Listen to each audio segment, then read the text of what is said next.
It's already been half a year since the ending of the Stone Ocean anime, with the release of its third batch in December of last year. And since the anime has concluded, each time I think back to its adaptation, it isn't exactly a warm nostalgia. And I just can't shake the feeling of disappointment, or maybe more appropriately is a feeling of bitterness associated with this season. Which is unfortunate, considering the anime itself isn't half bad, and from the perspective of someone starting JoJo today, Stone Ocean is probably just as optimal of an experience as all of the previous parts. But from my perspective, and many others who have been watching JoJo since the early days of the anime, having experienced the glory days of Diamond is Unbreakable and Golden Wind's weekly releases, it's almost unanimous that Stone Ocean's adaptation was severely negatively impacted by the events leading up to its release, and most blameful, the schedule of its release. And while that did play a major role, that still wasn't everything that resulted in the misguided adaptation. So in today's video, we'll be covering everything that played a part in Stone Ocean's downfall over the course of its airing, from the first trailer all the way to the final episode, and paint a larger picture to show just how bad this anime was fumbled, and all of the missteps which eventually led to the tragedy of Stone Ocean.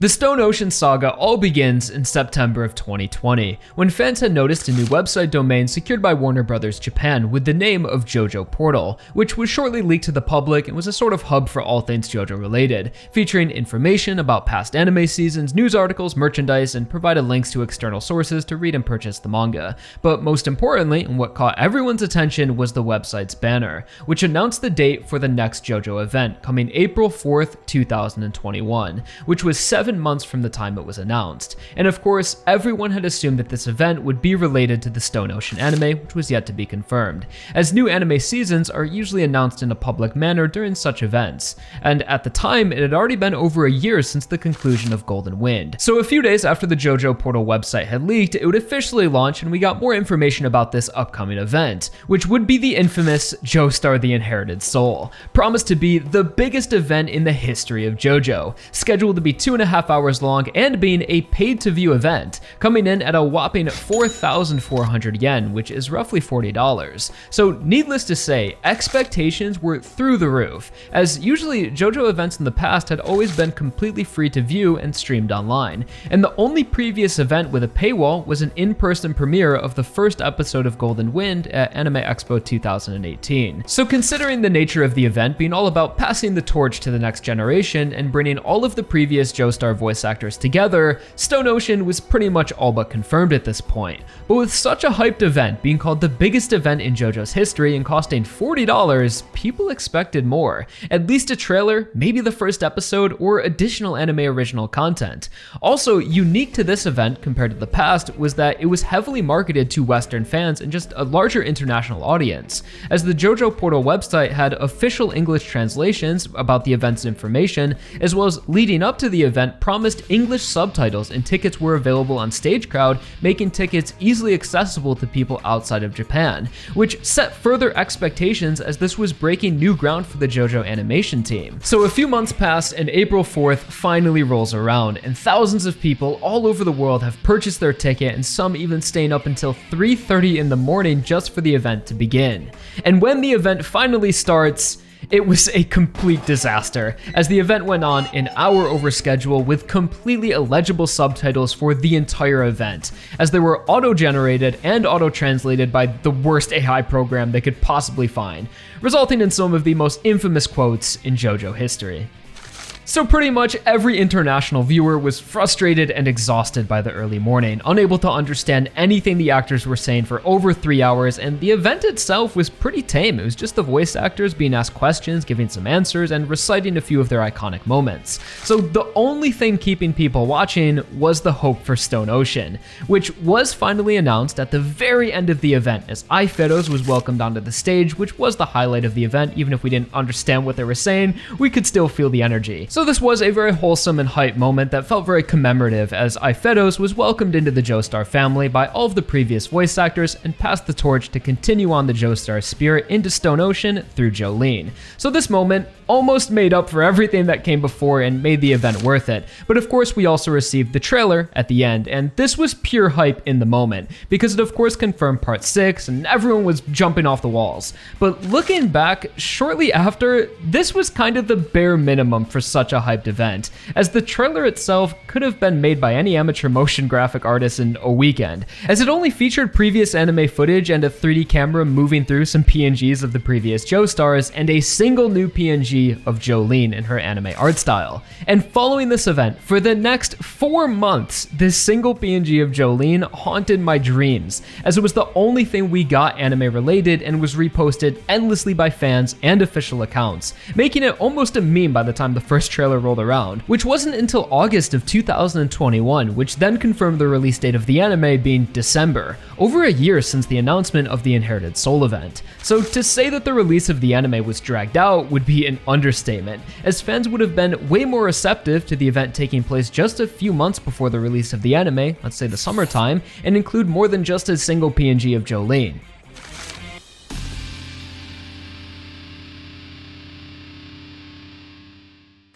So things were already off to a rocky start in terms of marketing and corporate decision making, but little did we know this was just the tip of the iceberg, as leading up to December, we would come to find out that due to the JoJo anime being acquired by Netflix, Stone Ocean would be released in batches of episodes compared to its previous format of weekly. At first, I was naively optimistic about the new schedule, willing to accept Stone Ocean in any way possible. I'd expressed my concerns at first, but also offered the counterpoint that some arcs may be better paced being able to complete them in one sitting, as some minor villain fights could feel quite slow when paced out over the course of 2 to 3 weeks. A batch release also offered the possibility of higher quality content, if scheduled correctly, could give the animators more time and not have to rush out episodes each week on a tighter schedule, as we had seen during parts 4 and 5, with some episodes suffering in quality or the anime needing to take breaks with recap episodes like during part 5.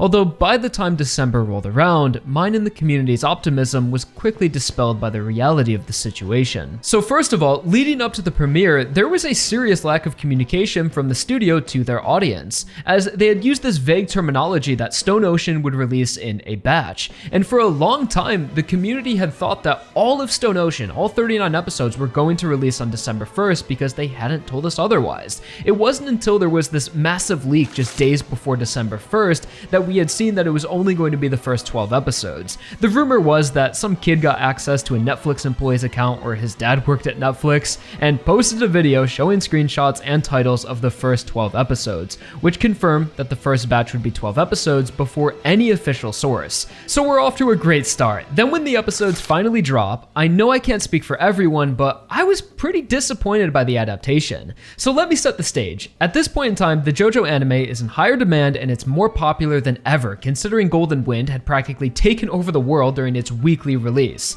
The series is then acquired by Netflix and now has access to Netflix funding or whatever large amount offered to acquire exclusivity to the property. They then had a pay-per-view event which, being conservative, had to have generated at least $500,000 in revenue. We're talking $40 a ticket for an online-only event at the height of the pandemic, marketed heavily to an international audience. They had to have pushed at least 10 to 20,000 tickets, as well as the time in between Golden Wind and Stone Ocean was the longest break since the anime had started. So in theory, considering the amazing animation quality of Golden Wind, budget and funding should not be a debilitating issue for the production, you would think. But then the first batch finally drops after the long wait, leaks, and controversy, and it doesn't look great. Granted, it doesn't look bad either, but it had more cut content from the manga than any previous part since Phantom Blood, utilized more 3D CGI models for characters and stands, which in the past would have been 2D and looked better, and just something about the early episodes felt off. The prison is dull and uninspired, and stylistically they could have went for a more gritty tone or a more whimsical tone, but they landed somewhere in the middle that just made it look boring, and the animation was objectively more static than previous seasons. It wasn't a disaster of an adaptation, but just felt significantly more soulless than the previous seasons, and just had small things that fell off that didn't necessarily impact my enjoyment of the adaptation, but pointed to signs of internal issues, like the Cubs logo on Emporio's design being replaced by just nothing, and then later being updated to have a green dolphin logo. Like the episodes dropped and the animators realized that his character design looks like shit, or the overused of grayed out character silhouettes replacing background characters from the manga, which added to the prison feeling lifeless. And it's not like I have some vendetta against Stone Ocean or want it to fail. I love this part and its characters, but I think it's important to recognize the anime's issues. So I'm of course focusing on the negative aspects of the adaptation, as that's kind of the point of the video, but I'll balance things out a little bit as I have to give credit to the incredible voice cast and the return of the 3D openings by Kamikaze Doga, which really helped to carry the hype of the first batch. So the first batch started things off strong, and the hype was there. Regardless of whatever issues and the slight drop in quality, I think everyone still enjoyed and really celebrated these episodes. But then a few weeks passed since the first batch dropped, and that was about the time everyone realized how big of an impact it would have on the community aspect of the season. While this batch release concept may work for other series in Netflix's catalog, it would prove to be detrimental to Stone Ocean, as weekly episodes has always been the standard for anime, just like its manga source material releasing in magazines. And for nearly a decade, fans of JoJo had become accustomed to episodes releasing weekly, even being celebrated in the form of JoJo Fridays. And it's not that the batch release was bad because it was different and fans were reluctant to change, rather it fundamentally destroyed the sense of community, which is a big reason why people had become fans of JoJo in the first place, and had a substantial impact on the anime's relevancy within the industry and people's enthusiasm over the course of its release. And this problem would only be exacerbated during the wait for the second batch.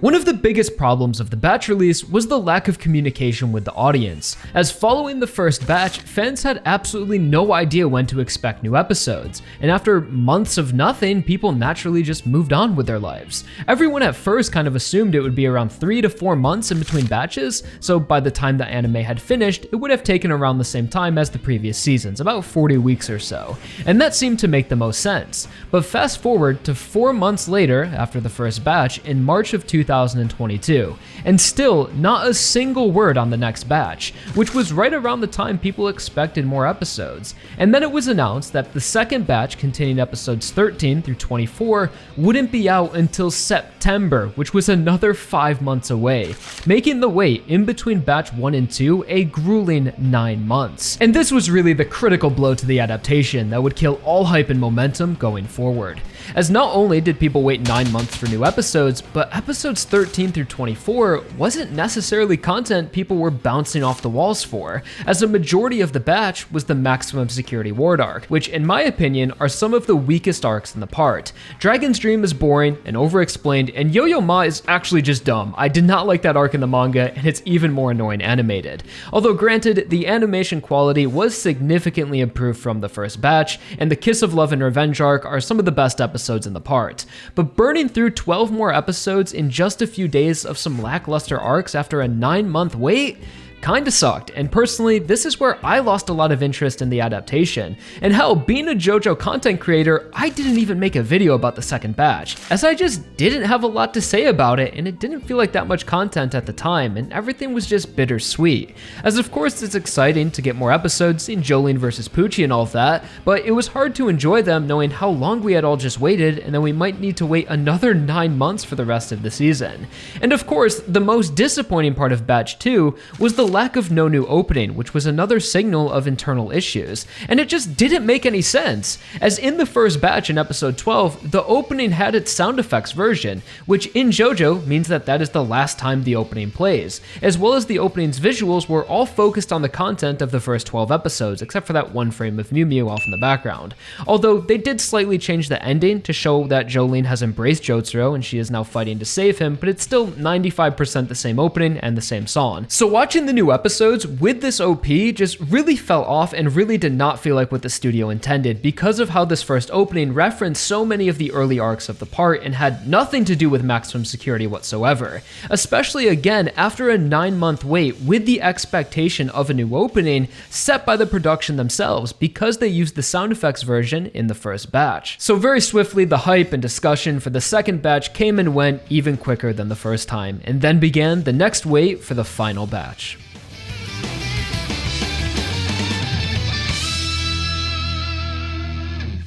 So this now brings us to the end of the Stone Ocean saga and the final batch, which was released on December 1st, 2022, exactly 1 year after the first batch released for whatever reason. It was never explained or given a reason why the wait for the final batch was 1/3 of the wait for the second batch, and that just confused people even further. Why not just have an equal wait between each batch and a consistent schedule? Who knows? And this, along with really minimal marketing from Netflix and the JoJo anime, resulted in a fraction of viewers returning for Stone Ocean's conclusion, or even know that the episodes were releasing.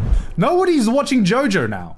Like, even Connor did not know that, like, part 3 of JoJo was, like, releasing soon. Like, part 3 of, like the third part of part 6. Like, Connor barely talks about JoJo, and he's, like, the fucking JoJo guy. It's tomorrow?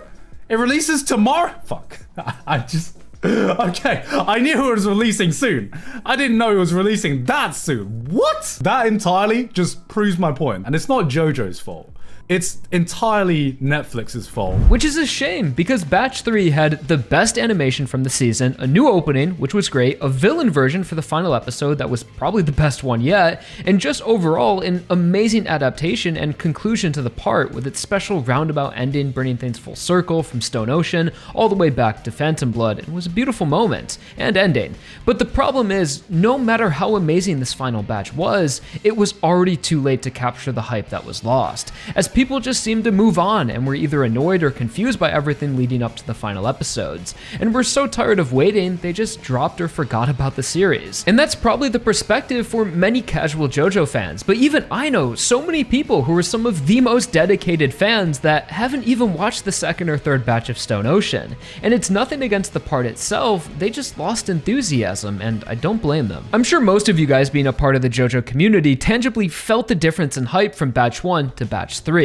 But just look at the views on Warner Brothers' YouTube channel of the first opening to the second. 26 million compared to a mere 900,000. Granted, people seem to like the first opening more, but the massive disparity between them is undeniably in some part a result of its fumbled release.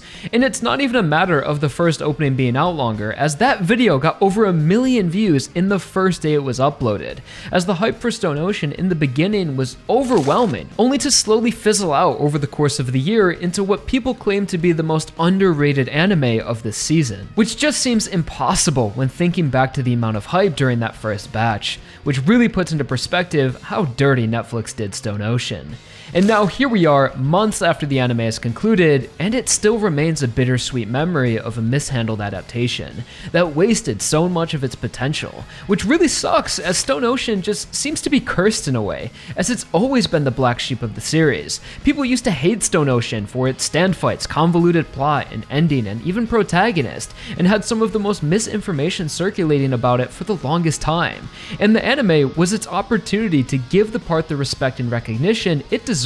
Similarly to how Golden Wind's anime completely changed people's perception of the part. Because believe it or not, back in the day, Golden Wind was not the beloved and respected part it is today. With subpar fan translations and scans, people didn't like it, claiming Giorno was a born protagonist and the ending and themes made no sense. So while Stone Ocean today, for the most part, is beloved by fans, it's taken a long time to get here, and has had to jump through more hurdles and bullshit than any other part in the series. From speed reading to batch releases, it just can't seem to catch a break. Even till this day, the adaptation is still having issues and getting less resources than the previous seasons, as in the Blu-ray release for Stone Ocean, which is known to make improvements to the animation quality and completely redraw certain frames, the Stone Ocean Blu-rays have made 0 improvements to the animation quality, only going out of their way to remove blur and ghosting effects, enhancing the brightness, and correcting outright mistakes from the original, like in Porio's missing logo, and instances where objects were colored improperly,